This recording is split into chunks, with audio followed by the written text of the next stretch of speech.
একরাম ভাইয়ের কাছ থেকে তৃতীয় অধ্যায়ের এমসিকিউ এগুলোর কনসেপ্ট আদায় করেছি খুব ভালোভাবে। আমি দেখেছি তিনি খুব ভালোভাবে আপনাদের বুঝিয়েছেন তৃতীয় অধ্যায়ের যে এমসিকিউ গুলি ছিল। তিনি তিনি যে এমসিকিউ গুলি পড়িয়েছিলেন সেই এমসিকিউ গুলি কিন্তু তৃতীয় অধ্যায় যে এমসিকিউ গুলি তিনি পড়িয়েছিলেন তৃতীয় অধ্যায়ের এমসিকিউ গুলি অত্যন্ত গুরুত্বপূর্ণ এমসিকিউ। এখান থেকে আপনাদের পরীক্ষায় অনেক সময় সিকিউ আসে, অনেক সময় এই অধ্যায় থেকে কিন্তু অনেক সময় আপনাদের এমসিকিউ চলে আসে, অনেকগুলো এমসিকিউ চলে আসে। তো আমরা এবার আলোচনা করবো চতুর্থ অধ্যায় নিয়ে। আমাদের ইসলামের যে ইতিহাসটি রয়েছে, ইসলামের ইতিহাসের চতুর্থ অধ্যায় কি? ইসলামের যে চতুর্থ অধ্যায় হলো গিয়ে উমাইয়া খেলাফত। এই উমাইয়া খেলাফতে কিন্তু অত্যন্ত গুরুত্বপূর্ণ একটি অধ্যায় ইসলামের ইতিহাসের মধ্যে। আমি এখান থেকে আপনাদের জন্য কিছু এমসিকিউ নিয়ে আসলাম। এই এমসিকিউ গুলো আপনি যদি দেখে যান পরীক্ষার হলে, কিন্তু আপনি কিন্তু পরীক্ষায় ভাইয়া 100% পাস করার সম্ভাবনা নিশ্চিত থাকবে আপনার এমসিকিউ এ। এই অধ্যায় থেকে যেটুকুলো এমসিকিউ আসবে সেই এমসিকিউ গুলোতে কিন্তু আপনি পাস করবেন বা আপনি আনসার করতে পারবেন।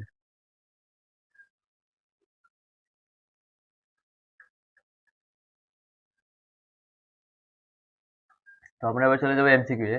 এমসিকিউ আসছে ভাই, এই যে আসছে স্লাইড। আমাদের প্রথম এমসিকিউ কি? প্রথম এমসিকিউ হলো উম্মাইয়া খেলাফতের প্রতিষ্ঠাতা কে? উম্মাইয়া যে খেলাফত রয়েছে এই খেলাফতের প্রতিষ্ঠাতা কে? এই খেলাফতের প্রতিষ্ঠাতা কি আব্দুল মালিক? দেখি আব্দুল মালিক কি এই খেলাফতের প্রতিষ্ঠাতা? তিনি কিন্তু এই উম্মাইয়া খেলাফতের প্রতিষ্ঠাতা নন। তিনি উম্মাইয়া খেলাফতের একজন সুসংগঠিত ও শক্তিশালী একজন শাসক। যে আব্দুল মালিক যে রয়েছে তিনি কিন্তু এই খেলাফতের প্রতিষ্ঠাতা নন। তিনি কিন্তু এই খেলাফতের একজন শক্তিশালী শাসক। আর আর ৪ নাম্বার দেখি আমরা কি ওমর বিন আব্দুল আজিজ। তিনি কিন্তু এই খেলাফতের প্রতিষ্ঠাতা নন। ওমর বিন আব্দুল আজিজ তিনি ছিলেন ন্যায়পরায়ণ শাসক ছিলেন। ওমর বিন আব্দুল আজিজ তিনি কি ছিলেন? তিনি একজন ন্যায়পরায়ণ শাসক ছিলেন। আর ৩ নাম্বার হলো গিয়ে আল ওয়ালিদ। আল ওয়ালিদ তিনি কি ছিলেন? তিনি কিন্তু উম্মাইয়া খেলাফতের প্রতিষ্ঠাতা নন। তিনি বংশের উম্মাইয়া খেলাফতের বংশ যে রয়েছে এই বংশের ষষ্ঠ খলিফা ছিলেন। উম্মাইয়া খেলাফতের ষষ্ঠ খলিফা কে ছিলেন? উম্মাইয়া খেলাফতের ষষ্ঠ খলিফা ছিলেন আল ওয়ালিদ। আর আর আমাদের যেহেতু এখান এই যে ৩ টি অপশন মানে পড়ছি, প্রথম ৩ টি অপশন, এই ৩ টি অপশন যেহেতু আমাদের ভুল হয়েছে তাহলে আমাদের আনসার হবে খ নাম্বারটা।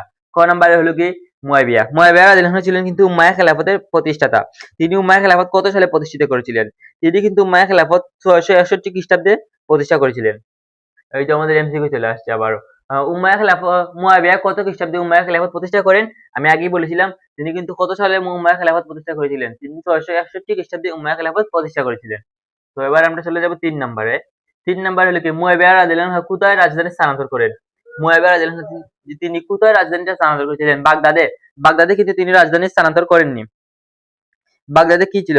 বাগদাদে আব্বাসি আব্বাসীদের রাজধানী ছিল। যে আব্বাসী যে খেলাফত ছিল, যে আব্বাসীদের খেলাফত ছিল কোথায়? বাগদাদ। আব্বাসীদের খেলাফতের যে রাজধানী ছিল তিনি আব্বাসী খেলাফতের রাজধানী কোথায় ছিল? আব্বাসী খেলাফতের রাজধানী ছিল বাগদাদে। বসরায়। বসরায় কি ছিল? বসরায় কিন্তু কি ছিল না, এটি গুরুত্বপূর্ণ নগর হলেও রাজধানী নয়। বসরা যে ছিল এটি কিন্তু একটি গুরুত্বপূর্ণ নগর। যে আমাদের দেশে যে অনেক গুরুত্বপূর্ণ শহর রয়েছে, কিন্তু আমার গুরুত্বপূর্ণ শহর রয়েছে বা গুরুত্বপূর্ণ গ্রাম রয়েছে, এগুলোর মধ্যে কি এখানে কি আমাদের দেশের রাজধানী কোথায়? আমাদের দেশের রাজধানী হলো কি ঢাকায়। আর বসরা কিন্তু এটি একটি গুরুত্বপূর্ণ নগর। এখানে কোনো এখানে কিন্তু ছিল না, রাজধানী ছিল না। মদিনায় না দামেস্কে? মদিনায় কি ছিল? মদিনায় কিন্তু মদিনা পূর্ব থেকে রাজধানী ছিল। হ্যাঁ, মদিনা ছিল কিন্তু মদিনা কিন্তু পূর্ব থেকেই রাজধানী ছিল। আর আমার মুয়াবিয়া রাজধানী কোথায় রাজধানী স্থানান্তর করেছিলেন? মুয়াবিয়া রাজধানী কিন্তু দামেস্কে তার রাজধানীটি স্থানান্তর করেছিলেন। তো এবার আপনি চলে যাব ৪ নাম্বার এমসিকিউ এ। হ্যাঁ, আমাদের ৪ নাম্বার রয়েছে গণতন্ত্রের পরিবর্তে বংশানুক্রমিক রাজত্ব প্রতিষ্ঠা করেন কে? গণতন্ত্রের যে পরিবর্তন রয়েছে এই গণতন্ত্রের পরিবর্তে বংশানুক্রমিক রাজতন্ত্র প্রতিষ্ঠা করেন কে? মুয়াবিয়া রাদিয়াল্লাহু আনহু নাকি আব্দুল মালিক নাকি ইয়াজিদ নাকি প্রথম ওয়ালিদ? দেখি আমরা একটু প্রথম ওয়ালিদ, আমরা একটু লাস্টের অপশন গুলো পড়বো। যে প্রথম ওয়ালিদ যে রয়েছে তিনি তিনি পরে ক্ষমতা প্রথম ওয়ালিদ কিন্তু তিনি যে রয়েছে তিনি কিন্তু পরে ক্ষমতায় আসেন। তিনি কিন্তু পরে ক্ষমতায় আসেন যেহেতু তিনি এই বংশানুক্রমিক এই যে রাজনৈতিক প্রতিষ্ঠা রয়েছে তিনি কিন্তু এটি করেননি। রয়েছে কি ইয়াজিদ। ইয়াজিদ কিন্তু এটি করেননি। ইয়াজিদ কার পুত্র ছিল? ইয়াজিদ কিন্তু মুয়াবিয়া রাদিয়াল্লাহু আনহুর পুত্র ছিল।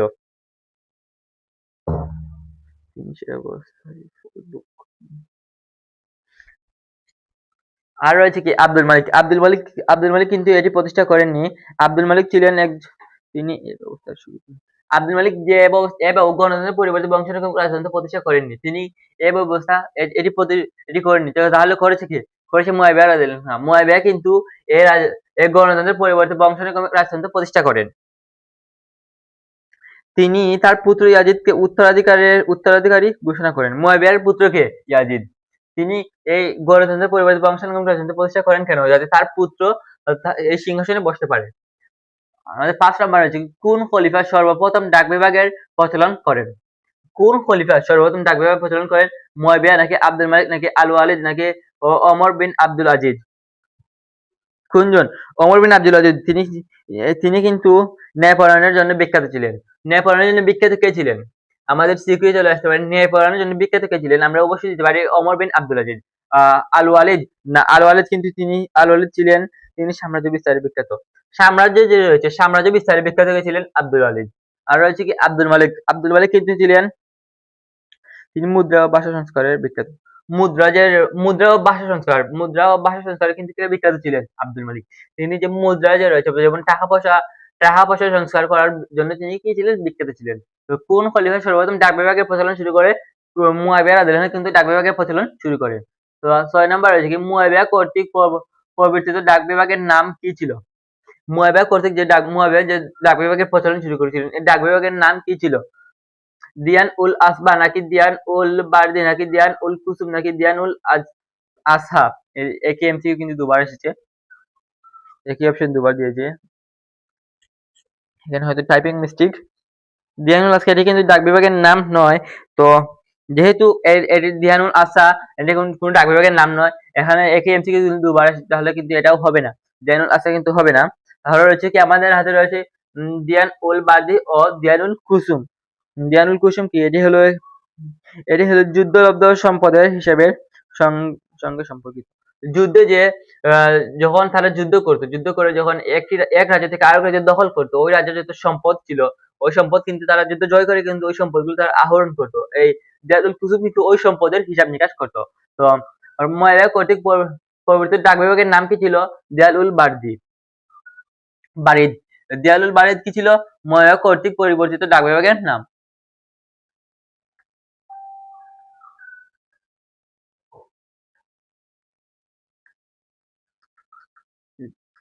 সাত নম্বরে কি হচ্ছে? প্রথম আরব রাজা কাকে বলা হয়? আরবের প্রথম রাজা কে? এরকম হচ্ছে প্রথম আরব রাজা কাকে বলা হয়? আবু সুফিয়ান কে নাকি আব্দুল মালিক কে নাকি মুয়াবিয়া কে নাকি ইয়াজিদ কে?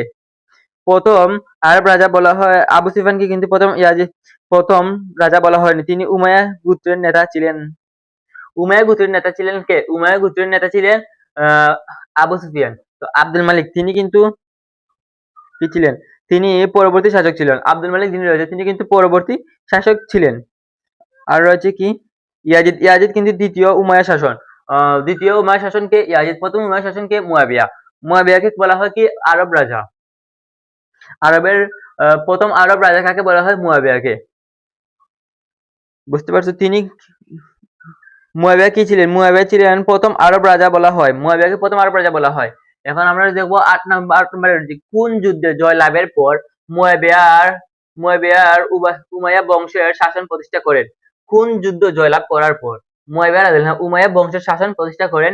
উষ্ট্রের যুদ্ধ নাকি সিফিনের যুদ্ধ নাকি নারাহার যুদ্ধ নাকি কারবালার যুদ্ধ? কোন যুদ্ধে জয়লাভের পর মুয়াবিয়া উমাইয়া বংশের শাসন প্রতিষ্ঠা করেছিলেন? কারবালার যুদ্ধ না, এটি ইয়াজিদের আমলে ঘটে। এই কারবালার যুদ্ধ কার আমলে ঘটে? কারবালার যুদ্ধ কিন্তু ইয়াজিদের আমলে ঘটে। আর রয়েছে কি নাহার যুদ্ধ, এটি কিন্তু এটি খিরজিদের বিরুদ্ধে হয়েছিল। আর রয়েছে সিফনের যুদ্ধ, এটি কিন্তু সঠিক হতে পারে। উষ্ট্রের যুদ্ধ, এটিও কিন্তু সঠিক হতে পারে। দেখি কোনটি উষ্ট্রের যুদ্ধের ব্যাখ্যা কি দিয়েছে। এটি হযরত আলী রাদিয়াল্লাহু আনহু ও আয়েশা রাদিয়াল্লাহু আনহার পক্ষের মধ্যে সংঘটিত হয়েছিল। উষ্ট্রের যুদ্ধ যে রয়েছে এটি কিন্তু হযরত আলী ও আয়েশা রাদিয়াল্লাহু আনহার পক্ষে সংঘটিত হয়েছিল। এই উষ্ট্রের যুদ্ধ নিয়ে তোমাদের একরাম ভাইয়া তৃতীয় অধ্যায়ে আলোচনা করেছেন। তৃতীয় অধ্যায়ে কিন্তু উষ্ট্রের যুদ্ধ নিয়ে তোমাদের একরাম ভাই একটু ভালোভাবে ব্যাখ্যা করেছিলেন। তো আমাদের আনসার হবে কোন যুদ্ধ জয়লাভের পর মুয়াবিয়া উমাইয়া বংশের প্রতিষ্ঠা করেছিলেন? সিফনের যুদ্ধে। কাকে আরব সিরাজ বলা হয়? আরবের সিরাজ কে? মুয়াবিয়া নাকি ইয়াজিদ নাকি আব্দুল মালিক নাকি আল ওয়ালিদ? কে আরব সিরাজ? যে আব্দুল ওয়ালিদ। আল ওয়ালিদ তিনি কিন্তু ভুল, তিনি সাম্রাজ্য বিস্তারের জন্য পরিচিত ছিলেন। আমি বলেছিলাম আব্দুল মালিক তিনি অন্য কারণে বিখ্যাত ছিলেন। আর ইয়াজিদ যে রয়েছে তাকে এ নামে ডাকা হতো না। ইয়াজিদ যে রয়েছে তাকে এ নামে ডাকা হতো না। কাকে আরব সিরাজ নামে নাম বলা হয়? মুয়াবিয়াকে কিন্তু আরব সিরাজ নামে বলা হয়। তো আমরা চলে যাবো 10 নম্বরে। কত খ্রিস্টাব্দে মুয়াবিয়া ইন্তেকাল করেন? কত খ্রিস্টাব্দে মুয়াবিয়া রাদিয়াল্লাহু আনহু ইন্তেকাল করেছিলেন? 679 খ্রিস্টাব্দে না, 679 খ্রিস্টাব্দে কিন্তু মৃত্যুবরণ করেননি বা ইন্তেকাল করেননি। 682 খ্রিস্টাব্দে কিন্তু তিনি মৃত্যুবরণ করেননি। 681 খ্রিস্টাব্দে না, 681 খ্রিস্টাব্দে 81 খ্রিস্টাব্দে কিন্তু তিনি মৃত্যুবরণ করেননি। তাহলে কোন খ্রিস্টাব্দে মুয়াবিয়া রাদিয়াল্লাহু আনহু ইন্তেকাল করেন বা মৃত্যুবরণ করেন? 680 খ্রিস্টাব্দে তিনি কিন্তু মৃত্যুবরণ করেন। তো আমাদের আনসার হবে ক। ইয়াজিদ সিংহাসনে অধিষ্ঠিত হন কত খ্রিস্টাব্দে? ইয়াজিদ যে রয়েছে তার মুয়াবিয়া রাদিয়াল্লাহু আনহুর পুত্র যে ইয়াজিদ, তিনি সিংহাসনে বসেন কত খ্রিস্টাব্দে? 670 খ্রিস্টাব্দে, 675 খ্রিস্টাব্দে, 680 খ্রিস্টাব্দে নাকি 685 খ্রিস্টাব্দে? এর আনসারটি হবে গিয়ে 680 খ্রিস্টাব্দে। 680 খ্রিস্টাব্দে যখন তার বাবা মারা যান, তার বাবা মারা যাওয়ার পর কিন্তু তিনি সিংহাসনে বসেন। তো আমরা চলে যাব সরি 11 নম্বরে এমসিকিউ কি? ইমাম হুসাইনের হত্যাকারী কে ছিল? ইমাম হুসাইনের হত্যাকারী কে ছিল?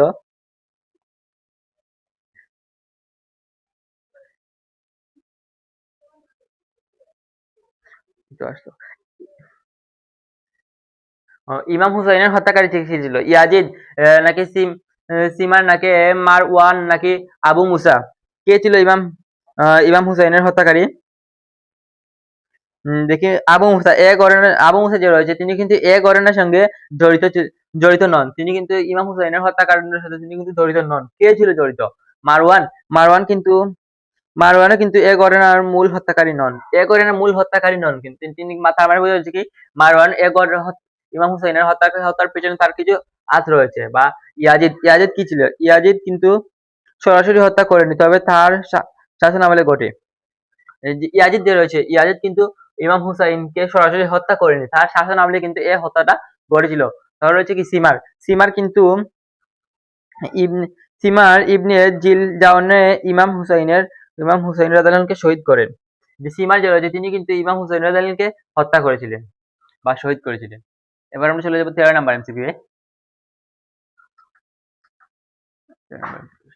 কারবালা কারবালা কোথায় অবস্থিত?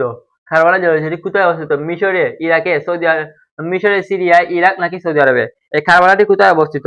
মিশরে কিন্তু ভুল, সিরিয়ায় কিন্তু ভুল, সৌদি আরবে কিন্তু কারবালা অবস্থিত নয়। কোথায় কারবালা অবস্থিত? ইরাকে কিন্তু কারবালা অবস্থিত। 14 নম্বরে রয়েছে ঐতিহাসিক কারবালা প্রান্তর কোন নদীর তীরে অবস্থিত?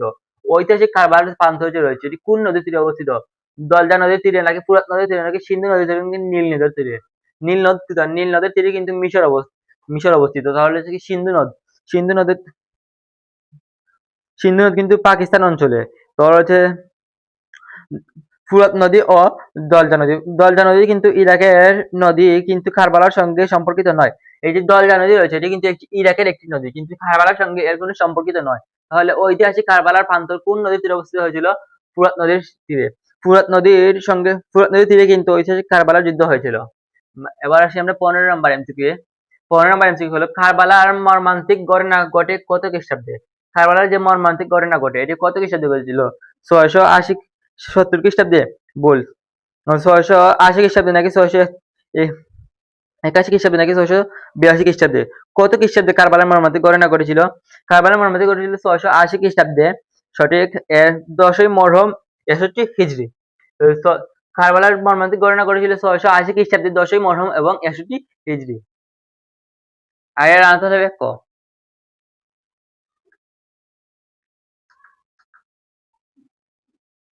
16 নম্বর হলো কুফাবাসীগণ কার সাহায্য আশা করছিলেন?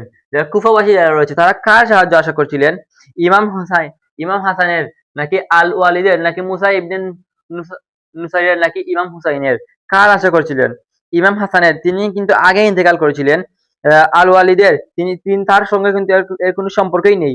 মুসা ইবনে নুরাইয়ের পরবর্তী যুগের ব্যক্তি। মুসা ইবনে নুরাইর তিনি কিন্তু পরবর্তী যুগের যে ব্যক্তি। তাহলে কার আশা করছিল? কুফাবাসীগণ কার আশা করছিল?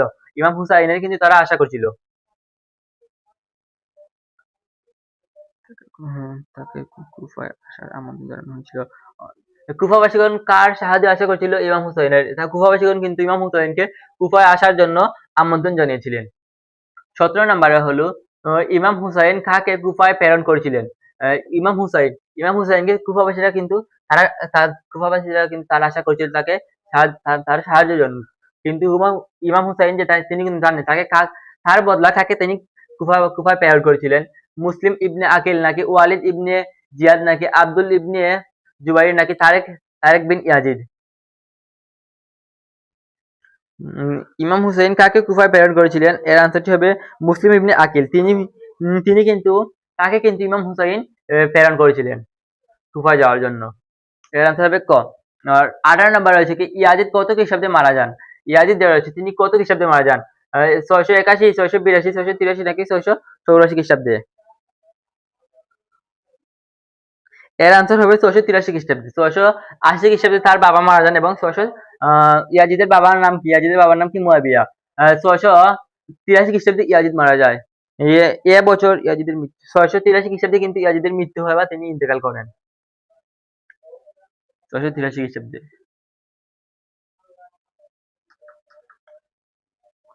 19 নম্বর এমসিকিউ হলো মুয়াবিয়া খেলাফতের প্রকৃত প্রতিষ্ঠাতা কে? মুয়াবিয়া খেলাফত আমরা আগে পড়েছিলাম মুয়াবিয়া খেলাফতের সর্বপ্রথম প্রতিষ্ঠাতা কে ছিল? তিনি কিন্তু সর্বপ্রথম প্রতিষ্ঠাতা কিন্তু উমাইয়া খেলাফতের সর্বপ্রথম প্রকৃত প্রতিষ্ঠাতা কে? উমাইয়া খেলাফতের সর্বপ্রথম প্রতিষ্ঠাতা ছিল মুয়াবিয়া।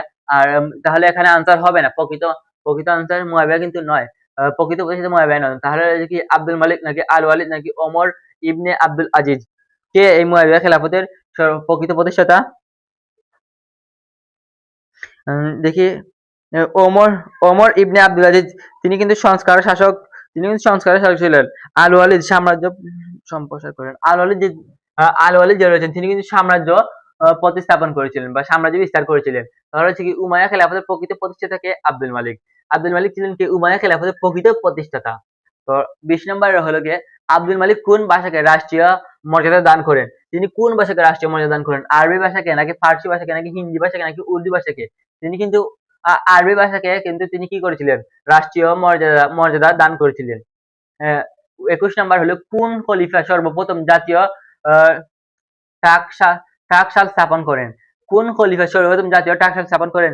মুয়াবিয়া নাকি আব্দুল মালিক নাকি প্রথম ওয়ালিদ নাকি দ্বিতীয় ওমর? কোন খলিফা সর্বপ্রথম টাকশাল স্থাপন করেছিলেন?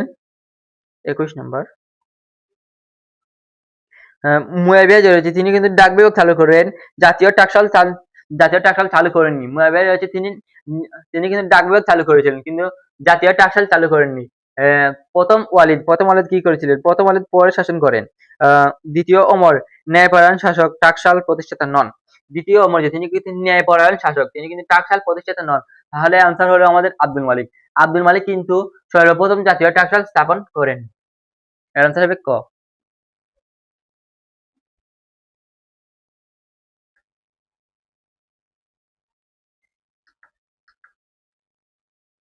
সর্বপ্রথম খাঁটি আরবি মুদ্রা প্রবর্তন করেন কে? সর্বপ্রথম খাঁটি আরবি যে মুদ্রা রয়েছে এই খাঁটি আরবি মুদ্রাটা প্রবর্তন করেন কে? মোহাম্মদ বিন তুগুল নাকি আলাউদ্দিন খনিজ নাকি আব্দুল মালিক নাকি প্রথম ওয়ালিদ? কে সর্বপ্রথম খাঁটি আরবি মুদ্রা প্রবর্তন করেন? মোহাম্মদ বিন তুগুল তিনি কি করেছিলেন দেখি, এখানে একটু ব্যাখ্যা দেওয়া ছিল। দিল্লি সুলতানের শাসক ছিলেন। মোহাম্মদ বিন তুগুল কিন্তু কি ছিলেন? তিনি কিন্তু দিল্লি সুলতানের শাসক ছিলেন। এবার যদি আমাদের প্রশ্নে আসি দিল্লি সুলতানের শাসক কে ছিলেন? মোহাম্মদ বিন তুগলুক। আলাউদ্দিন খনিজ তিনি কি ছিলেন? তিনি ছিলেন একজন দিল্লি সুলতানের শাসক। আলাউদ্দিন খনিজ যে তিনি কিন্তু দিল্লি সুলতানের শাসক ছিলেন। প্রথম ওয়ালিদ কি ছিলেন? প্রথম ওয়ালিদ ছিলেন কিন্তু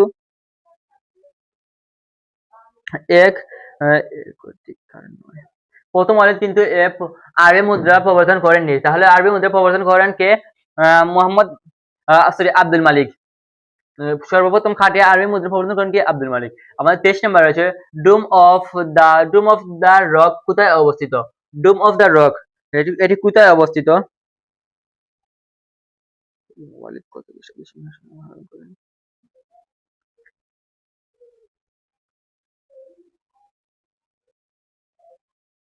623 নম্বরটা ডোম অফ দ্য রক কোথায় অবস্থিত? কুফায়। আমি 24 নম্বরে চলে গেছিলাম। ডোম অফ দ্য রক কোথায় অবস্থিত? কুফায় নাকি মিয়ান নাকি জেরুজালেমে নাকি দামেস্কে? ডোম অফ দ্য রক কোথায় অবস্থিত?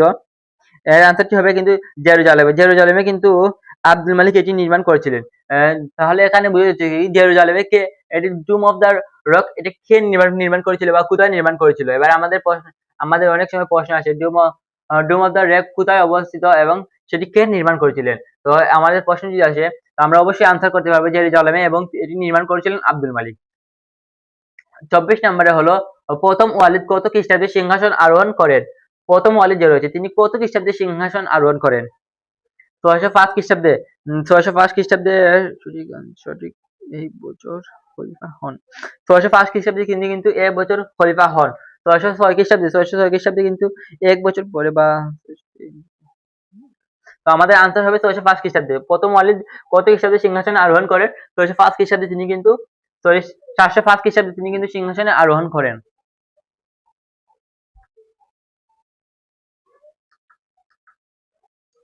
আমরা চলে আসলাম 25 নম্বরে। 25 নম্বর হলো কার আমলে স্পেন বিজয়ী হয়? কার আমলে স্পেন বিজয়ী হয়? প্রথম মারওয়ান নাকি আব্দুল মালিক নাকি প্রথম ওয়ালিদ নাকি দ্বিতীয় ওমর? কার আমলে স্পেন বিজয়ী হয়? প্রথম মারওয়ান কিন্তু স্পেন বিজয়ী তার আমলে হয়নি। প্রথম মারওয়ান কি ছিলেন? তিনি কিন্তু তার আমলে কিন্তু স্পেন বিজয়ী হয়নি। তাহলে আব্দুল মালিকের আমলে কিন্তু স্পেন বিজয়ী হয়নি। তিনি প্রস্তুতি চালাচ্ছিলেন যে স্পেন বিজয় করতে হল। স্পেন বিজয় করার জন্য তিনি কি করেছিলেন? তিনি কিন্তু প্রস্তুতি চালাচ্ছিলেন বা যুদ্ধের জন্য তিনি প্রস্তুতি নিচ্ছিলেন স্পেন বিজয় করার জন্য। তাহলে রয়েছে প্রথম ওয়ালিদ ও দ্বিতীয় ওমর। দ্বিতীয় ওমর কি ছিল দেখি? দ্বিতীয় ওমর পরে শাসন করেন। দ্বিতীয় ওমর যে রয়েছে স্পেন বিজয়ের পরে কিন্তু দ্বিতীয় ওমর শাসন করেছিলেন। তাহলে কার আমলে স্পেন বিজয়ী হয়? প্রথম ওয়ালিদের আমলে কিন্তু স্পেন বিজয় হয়। 24 নম্বর স্পেন বিজয়ী সেনাপতির নাম কি? এটা একটি গুরুত্বপূর্ণ একটি এমসিকিউ।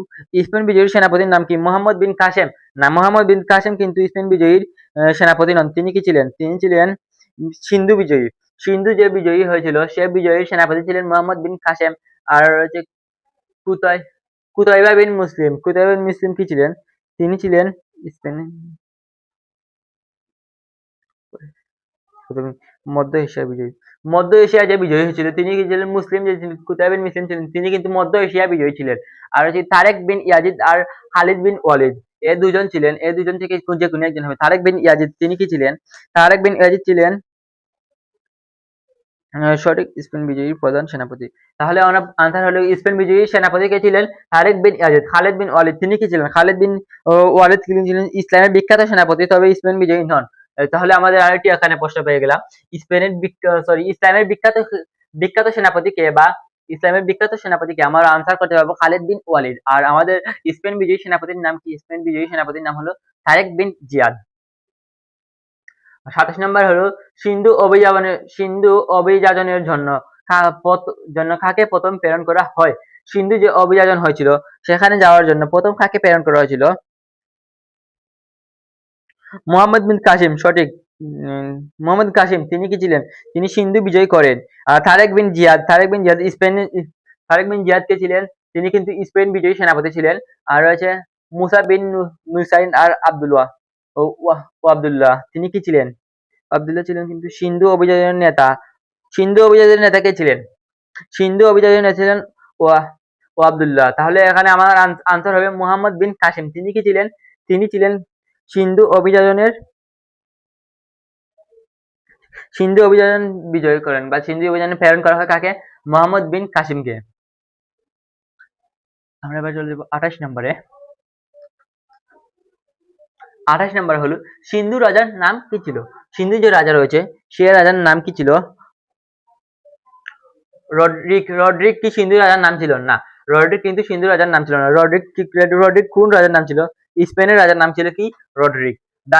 দাহির কি ছিল? দাহির বা জয়পাল ছিল পরবর্তী হিন্দু শাহী রাজা। হিন্দু শাহী রাজা কে ছিল? জয়পাল। আনন্দপাল কে ছিল? আনন্দপাল ছিল জয়পালের উত্তরসূরি। তাহলে আমাদের আনসার হবে দাহির। দাহির কি ছিল? দাহির ছিল সিন্ধু রাজার নাম। আনন্দপাল কি ছিল? আনন্দপাল ছিল কিন্তু জয়পালের উত্তরসূরি। আমাদের সিন্ধু রাজার নাম কি ছিল? দাহির। আমাদের আনসার হবে ক। রাজা দাহির কোন যুদ্ধে নিহত হয়েছিল? সিন্ধু রাজা দাহির সে কোন যুদ্ধে নিহত হয়েছিল? রাওয়ানের যুদ্ধ নাকি জায়েবের যুদ্ধ নাকি সিফনের যুদ্ধ নাকি কারবালার যুদ্ধ? রাজা দাহির কোন যুদ্ধে নিহত হয়েছিল? তিনি কিন্তু কারবালার যে যুদ্ধ রয়েছে, কারবালার যুদ্ধে কিন্তু নিহত হননি। কারবালার যুদ্ধে নিহত হয়েছেন ইমাম হুসাইন শাহাদাতের ঘটনা। কারবালার যুদ্ধে কিন্তু তিনি নিহত হননি। সিফনের যুদ্ধে কি হযরত আলী রাদিয়াল্লাহু আনহু ও মুয়াবিয়ারা যুদ্ধ করেছিল। তাহলে রয়েছে জাবের যুদ্ধ কি ছিল? জাবের যুদ্ধ ছিল কি উমাইয়া পতনের সময়ের যুদ্ধ। জাবের যে যুদ্ধ ছিল উমাইয়া খেলাফত যে পতন হয়েছিল সে সময়ের যুদ্ধ কি ছিল? জাবের যুদ্ধ। তাহলে রাজা দাহির কোন যুদ্ধে নিহত হয়েছিল? রাজা দাহির কিন্তু রাওয়ানের যুদ্ধে নিহত হয়েছিলেন। রাওয়ানের যুদ্ধে তিনি কার হাতে নিহত হয়েছিলেন? তিনি কিন্তু মুহাম্মদ বিন কাসেমের বিরুদ্ধে নিহত হয়েছিলেন। মোহাম্মদ বিন কাসেম যে রয়েছে সিন্ধুর সিন্ধু জয়ের সেনাপতি কে ছিলেন? মোহাম্মদ বিন কাসেমের হাতে কিন্তু তিনি নিহত হয়েছিলেন রাজা দাহের রাওয়াদের যুদ্ধে। তো আমাদের 30 নম্বর এমসিকিউ হলো স্পেনের শেষ গত রাজা কে ছিলেন? স্পেনের শেষ গত রাজা কে ছিলেন? কাউন্ট জুলিয়ান নাকি রড রডেরিক নাকি উইটিজা নাকি থিওডোর? কে ছিলেন স্পেনের শেষ গত রাজা? আমরা আগে পড়েছিলাম না স্পেনের রাজার নাম কি ছিল? রডরিক। তাহলে এখানে আমার স্পেনের শেষকৃত রাজা কি? স্পেনের শেষকৃত রাজা আমি আগেই বলেছিলাম স্পেনের শেষকৃত রাজা কি? রডরিক। সরি, স্পেনের রাজার নাম ছিল রডরিক। তো এখানে আমাদের প্রশ্ন এসেছে স্পেনের শেষকৃত রাজা কে? স্পেনের শেষকৃত রাজা হলো রডরিক।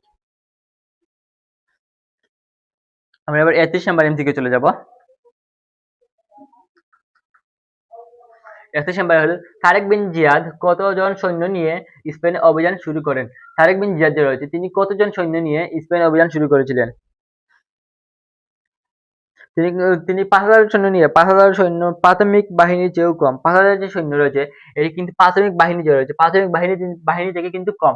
তাহলে এখানে বোঝা যাচ্ছে 5,000 সৈন্য নিয়ে তিনি কিন্তু স্পেন অভিযানে যাননি। তাহলে 7,000 সৈন্য নিয়ে দেখি 7,000 সৈন্য নিয়ে নাকি 10,000 সৈন্য নিয়ে 10,000 সৈন্য হলে পরে সাহায্যকারী বাহিনী যুগ হয়। 10,000 যে সৈন্য রয়েছে তারা কিন্তু পরে সাহায্যকারী বাহিনী যুগ হয়। 12,000 সৈন্য নিয়ে কিন্তু নন। 12,000 কিন্তু নন। 12,000 শুরুতে ছিল না। তাহলে হলো কি? তিনি শরিক হতে হবে 7,000 সৈন্য নিয়ে। তারেক বিন জিয়াদ কতজন সৈন্য নিয়ে স্পেনে অভিযান শুরু করেন? তিনি 7,000 সৈন্য নিয়ে স্পেনে অভিযান শুরু করেন। 32 নম্বরে হলো উমাইয়া খেলাফতের মধ্যে পঞ্চম খলিফা বলা হয় কাকে? উমাইয়া যে খেলাফত রয়েছে এই খেলাফতের মধ্যে পঞ্চম যে খলিফা ছিল এই পঞ্চম খলিফা বলা হয় কাকে? ওমর বিন আব্দুল আজিজ কে নাকি আব্দুল মালিক কে নাকি প্রথম ওয়ালিদ কে নাকি মুয়াবিয়া কে? কাকে বলা হয় পঞ্চম খলিফা? ওমর বিন আব্দুল আজিজ দেখি আব্দুল মালিক কি ছিলেন? শক্তিশালী শাসক ছিলেন কিন্তু তাকে কিন্তু পঞ্চম খলিফা বলা হয়নি। প্রথম ওয়ালিদ সাম্রাজ্য সম্প্রসার করেন। প্রথম ওয়ালিদ কি সাম্রাজ্য সম্প্রসার করেন বা সাম্রাজ্য বিস্তার করেন। তাকে কিন্তু এই উমাইয়া খেলাফতের পঞ্চম খলিফা বলা হয়নি। মুয়াবিয়া কি ছিলেন? মুয়াবিয়া কিন্তু উমাইয়া খেলাফতের প্রতিষ্ঠাতা ছিলেন। উমাইয়া বংশের প্রতিষ্ঠাতা ছিলেন। তিনি কিন্তু পঞ্চম খলিফা নন। তাহলে পঞ্চম খলিফা কে? ওমর বিন আব্দুল আজিজ। ওমর বিন আব্দুল আজিজকে পঞ্চম খলিফা বলা হয়। তিনি কিন্তু ওমর বিন আব্দুল আজিজ রয়েছেন তিনি কিন্তু ন্যায়পরায়ণতার জন্য ন্যায়পরায়ণতার জন্য তাকে পঞ্চম খলিফা বলা হয়। তিনি কিন্তু ন্যায়ের পক্ষে অত্যন্ত শক্তিশালী ছিলেন। তিনি কিন্তু সবসময় ন্যায়ের পক্ষে থাকতেন, অন্যায়ের পক্ষে যেতেন না। আমাদের 33 নম্বর এমসিকিউ হলো ওমর বিন আব্দুল আজিজ কত খ্রিস্টাব্দে সিংহাসনে আরোহণ করেন? ওমর বিন আব্দুল আজিজ রয়েছে তিনি কত খ্রিস্টাব্দে সিংহাসনে আরোহণ করেন বা সিংহাসন গ্রহণ করেন?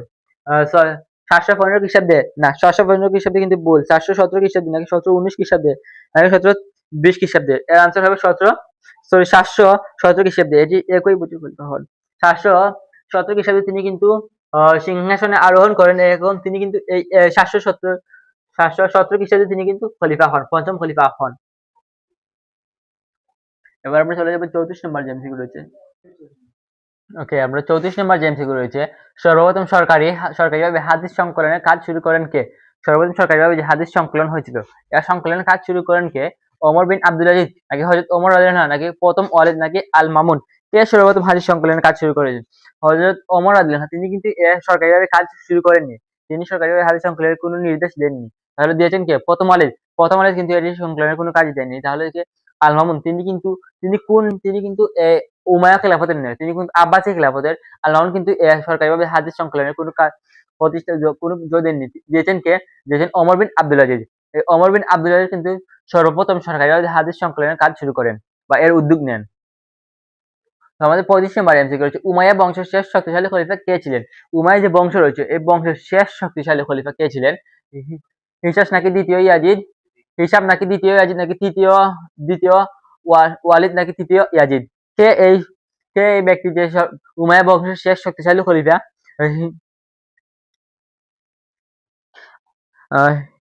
দ্বিতীয় ইয়াজিদ, তিনি কিন্তু তুলনামূলক দুর্বল শাসক। দ্বিতীয় ইয়াজিদকে তিনি কিন্তু তুলনামূলক দুর্বল শাসক বলা হয় কাকে? এবার যদি আমাদের সিকে চলে আসে, তুলনামূলক দুর্বল শাসক কে?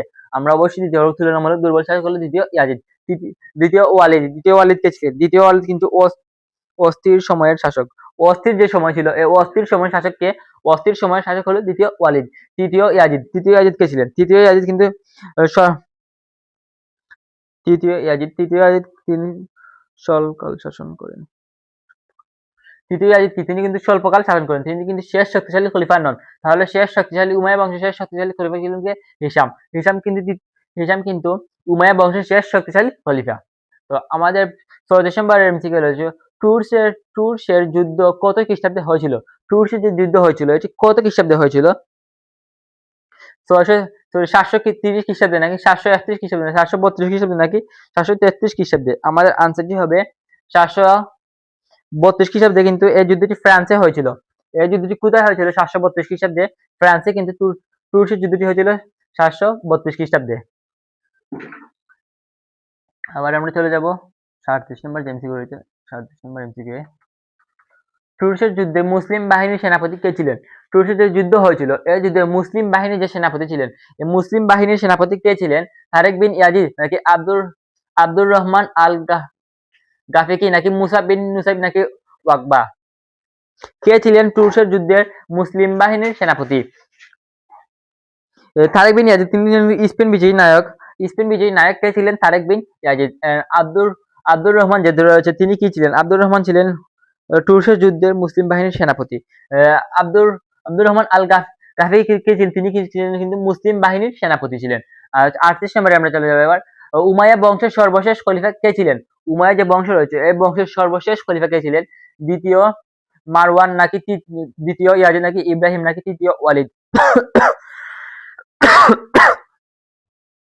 উমাইয়া বংশের সর্বশেষ খলিফা কে ছিলেন?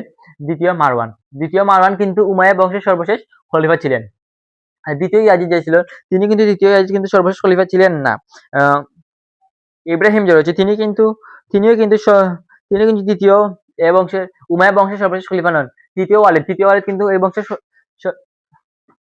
সর্বশেষ খলিফা নন। তাহলে এ বংশের সর্বশেষ খলিফা হলো কি? দ্বিতীয় মারওয়ান। আর আমাদের 29 নম্বর রয়েছে, কত খ্রিস্টাব্দে উমাইয়া খেলাফতের পতন ঘটে? উমাইয়া খেলাফত যে রয়েছে, এই উমাইয়া খেলাফতের কত খ্রিস্টাব্দে এর পতনটি ঘটেছিল? 749 খ্রিস্টাব্দে নাকি 750 খ্রিস্টাব্দে নাকি 751 খ্রিস্টাব্দে নাকি 752 খ্রিস্টাব্দে? 49 খ্রিস্টাব্দের পতনের আগের সময়। তো আমাদের আনসার হবে 750 খ্রিস্টাব্দে কিন্তু উমাইয়া খ্রিস্টাব্দের পতন উমাইয়া খেলাফতের পতন ঘটে কত খ্রিস্টাব্দে? 750 খ্রিস্টাব্দে। না,